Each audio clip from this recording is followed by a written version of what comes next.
శ్రీపాదరాజ్యం శరణం ప్రపత్తి. నేనును ధర్మగుప్తుల వారును మాకు బహుమతిగా ఇయ్యబడిన శ్రీపాదుల వారి కాళియందెలను మహాప్రసాదంగా గైకొని ప్రయాణం సాగిస్తూ ఉన్నాము. గత రాత్రి అంతయును వారి కాళియందల సుశ్రావ్య సంగీతం హృదయంలందు ప్రతిధ్వనిస్తూ ఉన్నది. హృదయంనందలి అనాహత చక్రమున ఓంకారం అప్రయత్నంగా వినబడునని మేము వినియున్నాం. కానీ గత రాత్రి అంతయును మాకు శ్రీచరణుల కాళియందలి సవ్వడి హృదయంలో రాగతాళబద్ధమైన సంగీతం వలె వినబడుచుండెను. అనాహతం నుండి శక్తి ఇతర చక్రాలకు ప్రసరించుచుండెను. ఆ ప్రసారం జరుగునప్పుడు శరీరం నందరి సమస్త నాడులలో ఏదో నవ్యనూతన శక్తి ప్రాదుర్భావమైనదని తోస్తున్నది. మేము నడుచుచున్నప్పుడు కాళియందెల సవ్వడి విననగుచుండెను. మేము ఆగినప్పుడు అది కూడా ఆగుచుండెను. ఇంతలోనే అచ్చట ఉన్న పంట భూములలో ఒక ఆశ్రమం ఉన్నట్లు తోచింది. దానికి ప్రక్కనే ఏదో ఒక గ్రామం ఉన్నట్లు కనపడింది. ఊరి చివర చండాల కులానికి చెందిన వారు నివసిస్తారు. దానికి దగ్గరలోనే ఈ ఆశ్రమం ఉండుట ఎలా సంభవమా అని మాలో మేము తర్కించుకున్నాం. ఆశ్రమం మాకు దగ్గర పడినంతనే కాళియందెల సవ్వడి ఆగిపోయింది. ఏదో మహత్తరమైన ఆధ్యాత్మిక అనుభవం కలగబోచున్నదని లీలామాత్రంగా తెలిసింది. ఇంతలోనే ఆ ఆశ్రమం నుండి 60 సంవత్సరాల వయస్సు కలిగిన తేజస్వి అయిన మహర్షి ఒకడు బయటికి వచ్చాడు. ఆ తరువాత 30 సంవత్సరముల వయస్సు కలిగిన ఒక యోగిని మాత బయటకు వచ్చాను. వారిద్దరూ మమ్ములను సాదరంగాలోనికి తోడ్కొని వెళ్ళారు. ఆ మహర్షి ఇలా చెప్పాను: నా పేరు వేదాంత శర్మ. నేను వాస్తవానికి పీఠికాపుర వాస్తవ్యుడను. ప్రస్తుతం బంగారయ్య అను నామంతో పిలువబడుచున్నాను. ఈమె పేరు బంగారమ్మ. నేను జన్మతః బ్రాహ్మణుడను. ఈమె జన్మతః చర్మకార స్త్రీ. మా ఇంట మాతంగి మాత పీఠమున్నది. దశమహావిద్యలలో ఒకటైన మాతంగిని మేము ఇచ్చట ఆరాధిస్తున్నాము. నాకు శరీరం గగుర్పుడిచింది. ఈతడు బ్రాహ్మణుడనుచున్నాడు, ఈమె మాదిగ కాంతయ్యని అనుచున్నాడు. వీరిద్దరికీ దాంపత్యం ఎట్లు ధర్మసంగతం? మాకు పండ్లు కందమూలాలు భోజనార్థం ఇయ్యబడినవి. బంగారయ్య, అయ్యలారా, అరుంధతి వశిష్ఠుల వారిని తనని పెళ్లి చేసుకోమని కోరగా, నేను నీ శరీరాన్ని ఏమి చేసినను ఆమె అడ్డు చెప్పకూడదని ఆ మహర్షి ఆమెతో అన్నాడు. ఆమె అలాగే అన్నది. రుంధనమనగా అడ్డుకొనుట. మహర్షి 7 పర్యాయాలు ఆమెను దగ్ధం చేసి మరలా జనింపజేసింది. అయినను ఆమె అడ్డు చెప్పలేదు. అందువలన ఆమె అరుంధతి అయ్యను. ఆ తదుపరి మహర్షి ఆమెను ధర్మపత్నిగా స్వీకరించెను. నేను పీఠికాపురం నందున్నప్పుడు నాకు 3 పర్యాయాలు వివాహమైంది. 3 భార్యలు గతించారు. ఇది ఏమి కర్మ అని విలపించాను. శ్రీపాదుల వారు హాస్యంగా, తాత, నీకు మరి ఒక మా అమ్మను నేను చూశాను. ఆమెను వివాహం చేసుకొనకుండా ధర్మపత్నిగా స్వీకరించిన ఎడల నీకు ఉత్తమమైన జన్మను ప్రసాదించదనని చెప్పేవారు. పీఠికాపురమున ఉన్న బ్రాహ్మణ పరిషత్తునకు బాపనార్యుల వారు అధ్యక్షులుగా ఉన్నారు. పరిషత్తు ఆధ్వర్యంలో వేద పండిత గోష్ఠి ఏర్పాటు చేయబడవలనని బ్రాహ్మణ్యం కోరింది. ధర్మకర్మల విషయమై కొన్ని సూక్ష్మాంశాలు చర్చించి కొన్ని నిర్ణయాలు తీసుకోవాలని తలంచబడింది. దూర ప్రాంతాల పండితులు, అగ్రహారమున ఉన్న పండితులను కూడా ఆహ్వానించవలనని నిర్ణయించబడింది. ఎవరెవరిని ఆహ్వానించాలో నిర్ణయించు బాధ్యత నాకు అప్పగించబడింది. శ్రీపాదుల వారు ఉపనయనమైన తరువాత ఏ ఒక్క రోజునను కూడా వేదపాఠాలను వల్లెవేయువారు కారు. అసలు తాతగారి వద్ద గాని తండ్రి గారి వద్ద గాని కూర్చుని సంతను చెప్పుకునేవారు కాదు. అయితే ఎవరైనను పరీక్షార్థం ఫలానా పన్నమును చెప్పమని అడిగినచో వెంటనే ఆ పన్నమును చెప్పేవారు. బాపనార్యులకు వచ్చిన వేదాంతమంతయును శ్రీపాదుల వారికి అవగతమే. వేదమునే కాకుండా వేదాంతమును, నిగూఢమైన వేద రహస్యాలు కూడా వారికి కరతలామలకమే. అందుచేత శ్రీపాదుల వారిని కూడా పరిషత్తుకు పిలవాలని నేను నిర్ణయించాను. అయితే అచ్చటి బ్రాహ్మణ్యం యొక్క అసలు ఉద్దేశ్యం వేరు. గోష్ఠి తరపున విస్తృత ఏర్పాట్లు చేయబడుచున్నది. ధర్మశాస్త్రం క్షుణ్ణంగా చర్చించబడును. శ్రీపాదుల వారు ధర్మ విరుద్ధంగా ప్రవర్తించు తీరును ఘాటుగా విమర్శించి దానిని సాకుగా చేసుకుని అప్పలరాజు శర్మ గారిని, బాపనార్యుల వారిని కులం నుండి వెలివేయాలని తీర్మానించి ఆ ప్రతిని శంకరాచార్యుల వారికి పంపి వారి అనుమతి పొంది ఆ 2 కుటుంబాలను పీఠికాపురం నుండి తరిమివేయుటకు వారి ఆంతర్యం. వారు నాకు తమ ఆంతర్యాన్ని తెలియజేసినప్పుడు నేను కూడా వారితో కలిశాను. బ్రాహ్మణ పరిషత్తునకు అధ్యక్షుడను కావాలననే విచిత్రమైన బలీయమైన కోరిక నాలో ఉద్భవించింది. శ్రీపాదుల వారు యథేచ్ఛగా ఏ కులం వారి ఇంటికైనను వెళ్ళేవారు. వారు చాలా స్వతంత్రంగా వ్యవహరించేవారు. అదే పీఠికాపురంలో బంగారయ్య, బంగారమ్మ అనే దంపతులుండేవారు. వారికి శ్రీపాదుల వారిని చూడాలని, వారితో సంభాషించాలని కోరిక మిక్కుటంగా ఉండేది. ఉన్నట్లుండి శ్రీపాదుల వారు తమకు చర్మపాదుకలు కావాలన్నారు. అప్పటికి వారి వయస్సు 14 ఏండ్లు. బ్రాహ్మణులు చెక్కపాదుకలను ధరించవలనే గాని చర్మపాదుకలు ధరించకూడదని ఇంటిలోని వారు నిరాకరించారు. ఈ విషయం కర్ణాకర్ణిగా చర్మకార దంపతుల వద్దకు చేరింది. వారు శ్రీపాదుల వారికి చర్మపాదుకలను సమర్పించి ధన్యత పొందాలని తలంచారు. ఉన్నట్లుండి శ్రీపాదుల వారు వారి ఇంట ప్రత్యక్షమయ్యారు. వారి దివ్య శ్రీచరణాల కొలతలు తీసుకోబడినవి. బంగారమ్మ, మహాప్రభు, నా చర్మం వలచి చెప్పులుగా కుట్టి ఇయ్యాలని ఉన్నది అని శ్రీపాదుల వారితో అన్నది. శ్రీపాదుల వారు మందహాసం చేసి అంతర్ధానమయ్యారు. మా ఇంట ఒక మంచి ఆవు ఉండేది. అది ఉన్నట్లుండి జబ్బు చేసి చనిపోయింది. చనిపోయిన ఆవు చర్మాన్ని శుద్ధి చేసి బంగారయ్య, బంగారమ్మ దంపతులు శ్రీపాదుల వారికి చర్మపాదుకలు తయారు చేశారు. ఇంతట్లోనే వేద పండిత గోష్ఠి ప్రారంభమయ్యను. ఆదిశంకరుల గురించి చర్చ ప్రారంభమయ్యను. ఆదిశంకరులు కాశీలో మండన మిశ్రునితో వాదించారు. వాదమున తనను కూడా గెలిచిన గాని పరీక్ష పూర్తి కాదని ఉభయ భారతీదేవి పలికింది. కామశాస్త్ర విషయమై ఉభయ భారతీదేవి ప్రశ్నించింది. ఆ శాస్త్రం నందు ఆదిశంకరులకు జ్ఞానం శూన్యం. అందువలన 6 మాసాల వ్యవధి కోరెను. ధర్మ విరుద్ధం కాకుండా శాస్త్రజ్ఞానాన్ని పొందాలని శంకరులు భావించారు. ఇంతలోనే మహారాజొక్కడు చనిపోయింది. శంకరులు తమ పరకాయ ప్రవేశ విద్య వల్ల మహారాజు శరీరం నందు ప్రవేశించారు. తన భౌతిక శరీరాన్ని జాగ్రత్తగా కాపాడాలని అత్యవసర సమయంలో రాజప్రసాదం వద్దకు వచ్చి విషయమును సాంకేతిక భాషలో తెలియజేయాలని శిష్యులను ఆదేశించారు. మహారాణి, మహారాజులో నవ్యనూతన మార్పు కనిపించింది.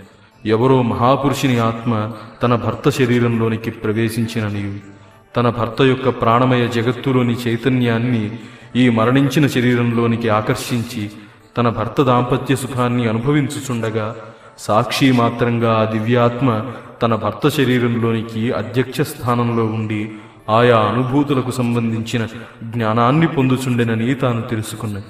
ఆ దివ్యాత్మ తన భర్త శరీరంలో ఉండునంత వరకు మాత్రమే తన భర్త యొక్క ప్రాణమయ చైతన్యము తన భర్త శరీరంలో ఉండునని ఆమెకు తెలిసింది. అందువల్ల నగరంలో ఎక్కడైనా దహనం కావింపబడకుండా శవములు ఏవైనా ఉన్న ఎడల వాటిని దగ్ధం చేయాలని ఆదేశించింది. శంకరుల శరీరం దగ్ధం చేయుచుండగా శిష్యులు రాజువేషంలో ఉన్న శంకరుల వారికి సాంకేతిక భాషలో విషయాన్ని తెలియజేశారు. మంటలలో కాలిపోయిన కాలు చేతులను శ్రీ లక్ష్మీ నరసింహుని కృపాకటాక్షం వల్ల ఆదిశంకరులు తిరిగి పొందారు. అంతటా శ్రీపాదుల వారు పరిషత్తుని ఈ విధంగా ప్రశ్నించారు. ఆత్మ అనున్నది ఒక సమయమున ఒక శరీరంలో ఉండి ఆ శరీరమును విడిచిన తదుపరి మరి ఒక శరీరంలోనికి ప్రవేశించును కదా అని మీరు చెప్పుతున్నారు. అయిన నేను మిమ్మల్ని ఒక ప్రశ్న అడుగుచున్నాను. ఆత్మ ఒకే సమయంలో 3-4 శరీరాలలో ఉండి 3-4 జన్మల కర్మఫలములకు రహితము చేసుకొనగలదా? దానికి ఇది జటిలమైన విషయం. ఇది వరకెన్నడూనూ ఈ విధంగా జరిగినట్లు దాఖలాలు లేవని పరిషత్తు వారన్నారు. గతములో లేకేమి, ఉన్నవను విషయం మీకు తెలియదు. దేవేంద్రుడు శాపవశమున పంచపాండవులుగా జన్మించననియు, సచీదేవి ద్రౌపదిగా జన్మించి భార్య అయ్యననియూ ఉన్నది. సచీపురంధరులు భూమి మీద జన్మించినను కూడా స్వర్గంనందు మూలతత్వం ఉండకపోదు. శయ్యాసుఖమును మాత్రం అర్జునుడు పొందాడు. ధర్మరాజుతో ఆమె మంత్రాంగ విషయాలు చర్చించేది. భీముడికి తల్లివలే రుచికరములైన భక్ష్యభోజ్యాలను తయారు చేసి పెట్టేది. అర్జునుడకు శయ్యాసుఖాన్నిచ్చింది. నకులునకు లక్ష్మీస్వరూపిణిగా కనిపించేది. సహదేవుడు భూత భవిష్యత్ వర్తమానాలను ఎరింగినవాడైన కారణం వల్ల జరుగవలసిన సంఘటనలు తొందరగా జరిగి క్షేత్ర సంగ్రామం త్వరగా ముగియవలనని కోరుకునేవాడు. అందుచేత భూదేవి కంటే ఎక్కువ సహనంతో వానితో మెలిగేది. దేవతా ధర్మాలు వేరుగాను మనుష్యుల ధర్మాలు వేరుగాను ఉండును, జంతు ధర్మాలు వేరుగా ఉండును, అన్నింటినీ కలగాపులగం చెయ్యరా అని శ్రీపాదుల వారన్నారు. అంతట నేను పురాణ కాలాలలో అనేక వింత విషయాలు జరిగి ఉండి ఉండవచ్చు, ప్రస్తుత కాలంలో అలాంటివేవీ జరుగుటలేదు కదా అన్నాను. అంతట శ్రీపాదుల వారి తీక్షణమైన దృష్టి నా మీద పడి వారు నన్ను సంబోధించారు. నీవు 3 స్త్రీలను వివాహమాడావు, 3 మరణించారు. 3కును 3 ఆత్మలు కలువా, లేక ఒకే ఆత్మ గలదా? మగవాడు 3 స్త్రీలను వివాహమాడుట ధర్మసమ్మతమైనప్పుడు ఒక స్త్రీ 3 పురుషులను వివాహమాడుట ధర్మసమ్మతమా? అసలు ఆత్మ అనగా ఏమిటి, దాంపత్య ధర్మమనగా ఏమి అని ప్రశ్నించారు. దానికి నేను, మగవాడు ఎందరి స్త్రీలనైనను వివాహమాడవచ్చు గాని స్త్రీకి మాత్రం అటువంటి హక్కు లేదని వక్కాణించాను. శ్రీపాదుల వారు, ఓహో, నీవు జగన్నియంతకంటేనూ గొప్పవాడివా? మండోదరి మహాపతివ్రత, ఆమె వాలికి భార్యగా ఉండునప్పుడు ఆమె శరీర అణువులు వేరు, రావణాసురునికి భార్యగా ఉండునప్పుడు శరీర అణువులు వేరు, విభీషణుడికి భార్యగా ఉండునప్పుడు శరీరాణువులు వేరు. ఆత్మ నిర్వికారమైనది గనుకను, దేనితోనూ సంగం కలిగినది కాదు గనుకను, అది నిత్యయుక్తమైనది, శుద్ధమైనది, అత్యంత పవిత్రం. తమోగుణ ప్రధానమైన వాలికి భార్యగా ఉండునప్పుడు తన బాధ్యతను దానికి అనుగుణంగా నిర్వర్తించింది. రజోగుణ ప్రధానమైన రావణుడికి భార్యగా ఉండునప్పుడు దానికి అనుగుణంగా వ్యవహరించింది. విభీషణుడికి భార్యగా ఉండునప్పుడు సత్వగుణ ప్రధానంగా తన బాధ్యతను నిర్వర్తించింది కదా అని వ్యాఖ్యానించారు. నేను జవాబు చెప్పలేకపోయాను. తదుపరి ఆలోచించి ఇలా అన్నాను, శ్రీపాద, నీవు చెప్పినది అంగీకరించిన ఎడల బహుభర్తృత్వము కూడా అంగీకరించవలసి వచ్చును. అంతట శ్రీపాదుల వారు, ఇది కలియుగము, అవాంతర జాతులెన్నియో ఆవిర్భవించుచున్నది. పశుపక్ష్యాదులు, వృక్షములు, క్రిమికీటకాదులు సహితం మానవ జన్మనుందుచున్నవి. అవి తమ తమ స్వభావాలకి అనుగుణంగా రకరకాల బాంధవ్యాలను కలిగి ఉన్నవి. ధర్మ విరుద్ధమైన బాంధవ్యాలు ఏర్పడినప్పుడు అవాంతర కులాలు ఏర్పడుచున్నవి. కలియుగాంతమున ఇవి నశింపకమానవు. ఈ అవాంతర కులాలు ఏర్పడుటకు అసురీ శక్తుల కారణమై ఉన్నవి. అందుచేత అసురధ్వంసం చేయవలసి ఉన్నది. ఒక్కసారి అసురుడు ధ్వంసం చేయబడిన తిరిగి జన్మను పొందజాలడు. అయితే ఒక అసురునకు బదులు 10 మంది అసురులు ఆ స్థానంలో జన్మించుచున్నారు. ధర్మబద్ధమైన సంబంధాలు మాత్రమే నిలుసును గనుక అందరూ విధిగా కులగోత్రాలను, వర్ణాశ్రమ ధర్మాలను పాటించాలి. కొన్ని దివ్యాత్మలు కూడా ఆవిర్భవించుచుండును. వాటికి ఒకే ఒక ఆత్మ ఉండును. పురుష రూపమున ఆత్మ ఆవిర్భవించిన స్త్రీ రూపమున ఆ ఆత్మ యొక్క శక్తి ఆవిర్భవించును. వారిది దివ్య దాంపత్యమనబడును. ఇటువంటి దివ్యాత్మలు సృష్టి ఆది నుండియును కలవు, సృష్టి అంతమున కూడా ఉండును. అవి పరాశక్తి పరబ్రహ్మల అద్వితీయ స్వరూపంతో సాయుధ్య స్థితిలో ఉండును. నీవు వేదాంత శర్మాను బ్రాహ్మణునిగాను, బంగారయ్యాను చర్మకారుడుగాను ఏకకాలంలో జన్మించావు. నీ యొక్క స్త్రీ శక్తి 3 భార్యలుగాను, నీ ఇంట ఇటీవలే మరణించిన గోవుగాను, బంగారయ్యాను చర్మకారుని భార్య అయిన బంగారమ్మగాను ఏకకాలంలో జన్మించింది. నీ యొక్క గతించిన భార్యల యొక్క చైతన్యమును, గోమాత చైతన్యమును ప్రస్తుతము బంగారమ్మను మాదిగవనిత చైతన్యంలో కలిసిపోయింది. చైతన్యం ఎక్కడ నుండి వచ్చెనో అక్కడికే మూల చైతన్యంలోనికి పోయి కలిసి తీరవలెను. సృష్టి రహస్యం అతిగహనం.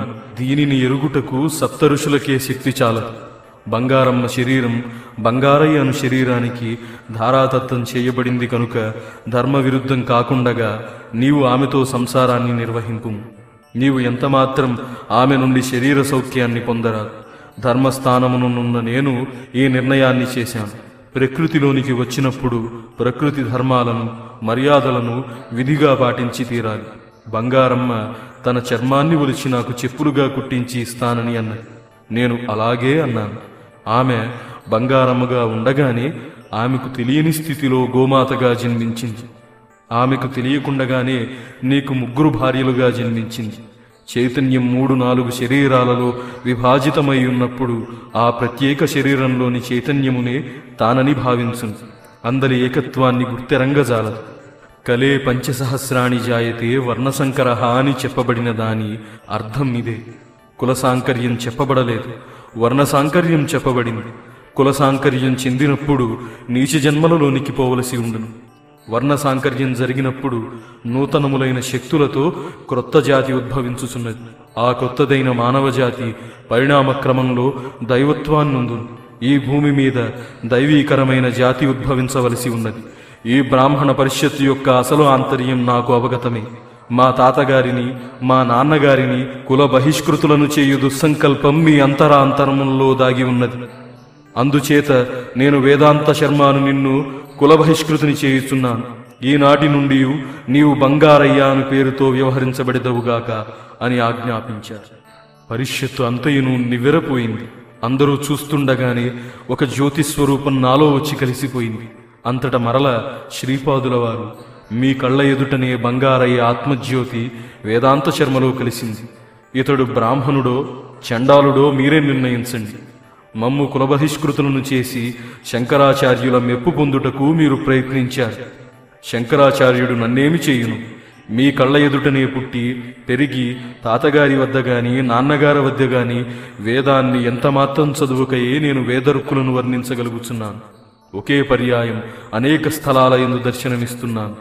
శంకరాచార్యుల వారే ఎదురైనను నాకేమి భయం? వారు నిత్యము ఆరాధించు శ్రీ శారదా చంద్రమౌళీశ్వరులుగా దర్శనం ఇచ్చి అనుగ్రహిస్తాను. అప్పుడు వారు విధి లేక నన్ను దైవమని అంగీకరింపవలసి వచ్చును. వారి నిర్ణయం అప్పుడు మీకు మరింత బాధాకరమగును. క్షత్రియ పరిషత్తును వైశ్య పరిషత్తును మీ నిర్ణయాలకు తలవొగ్గజాలరు.